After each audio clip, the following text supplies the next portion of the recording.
IAS की नौकरी छोड़कर प्रवेश शर्मा दिल्ली में बेच रहे सब्जी। कौन है प्रवेश शर्मा जो आज करोड़ों में कर रहे कमाई? जानते हैं प्रवेश शर्मा के बारे में।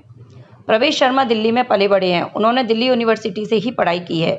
उन्होंने इतिहास से ग्रेजुएशन किया है। आईएएस की परीक्षा पास करने के बाद उन्हें मध्य प्रदेश सरकार में कृषि सचिव बनाया गया। कृषि को लेकर उनकी शुरुआत से ही रुचि रही थी। वर्ष 2016 में उन्होंने नौकरी छोड़ने का फैसला किया। देश की सबसे कठिन परीक्षा यूपीएससी को पास करने के बाद आईएएस की नौकरी मिलती है। आईएएस की नौकरी के साथ रुतबा और पावर मिलता है। बढ़िया सैलरी पैकेज के साथ घर गाड़ी समेत तमाम सुविधाएं मिलती हैं। जिस नौकरी के लिए हर साल लाखों की तादाद में लोग परीक्षा देकर पास करने की कोशिश करते हैं, उनमें से केवल कुछ चुनिंदा लोग ही इस नौकरी को पाने में सफल हो पाते हैं। कुछ ही लोग होते हैं जिनका आईएएस ऑफिसर बनने का सपना पूरा होता है। आईएएस जैसी नौकरी छोड़कर कारोबार में उतरना आसान फैसला नहीं होता है। ऐसा ही फैसला 1982 बैच के मध्य प्रदेश कैडर के आईएएस अधिकारी प्रवेश शर्मा ने लिया। प्रवेश शर्मा 1982 बैच के आईएएस अधिकारी रह चुके हैं। उन्होंने साल 2016 में वीआरएस ले लिया और सरकारी नौकरी छोड़कर सब्जी बेचने लगे। 34 साल तक सरकारी नौकरी करने के बाद प्रवेश शर्मा ने अपना बिजनेस करने का फैसला लिया। साल 2016 में उन्होंने दिल्ली के द्वारका इलाके से अपना स्टार्टअप शुरू किया। उन्होंने ऑनलाइन सब्जी और फल बेचने का काम शुरू किया। सब्जी वाला नाम से उन्होंने अपने नए वेंचर की शुरुआत की। प्रवेश शर्मा के पास बिजनेस का कोई अनुभव नहीं था, फिर भी उन्होंने चुनौती को स्वीकार करते हुए बिजनेस में उतरने का फैसला किया। दूसरी बड़ी खबर सामने आई है। सुहागरात के दिन खुला पत्नी का राज। कुछ ऐसा देखा कि पति के उड़ गए होश। इसके बाद कोर्ट ने दिया बड़ा आदेश। उत्तर प्रदेश आगरा के एक युवक को सुहागरात के दिन पता लगा कि जिससे उसकी शादी हुई है वह पत्नी बनने लायक ही नहीं है। पत्नी के साथ सेक्स करना संभव नहीं था।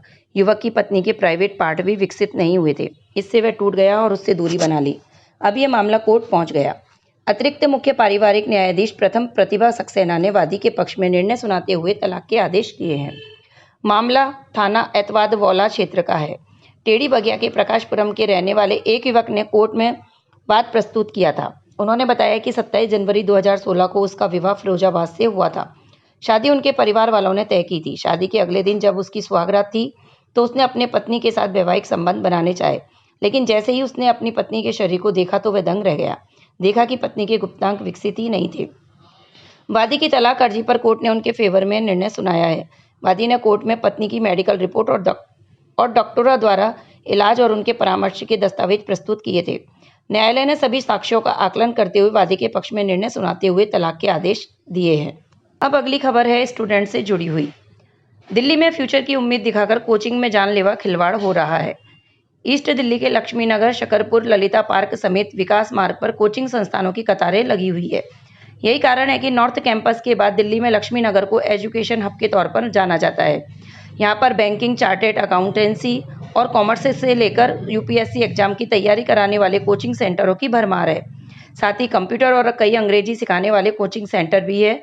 कुछ मेन रोड पर हैं तो कुछ अंदर गलियों में। इनमें से कुछ बहुमंजिला इमारतों में चलाए जाते हैं तो कुछ एक कमरे से भी चलते हैं। हर इमारत में बिजली के कई मीटर और तारों के अंबार नजर आएंगे। अगर यहाँ पर भी मुखर्जी नगर जैसा हादसा हो जाए तो बड़ी तबाही मच सकती है। ज़्यादातर इमारतों में वायर सेफ्टी को लेकर कोई इंतजाम नहीं है। नहीं आग लगने पर दूसरे रास्ते से निकलने का कोई उपाय है।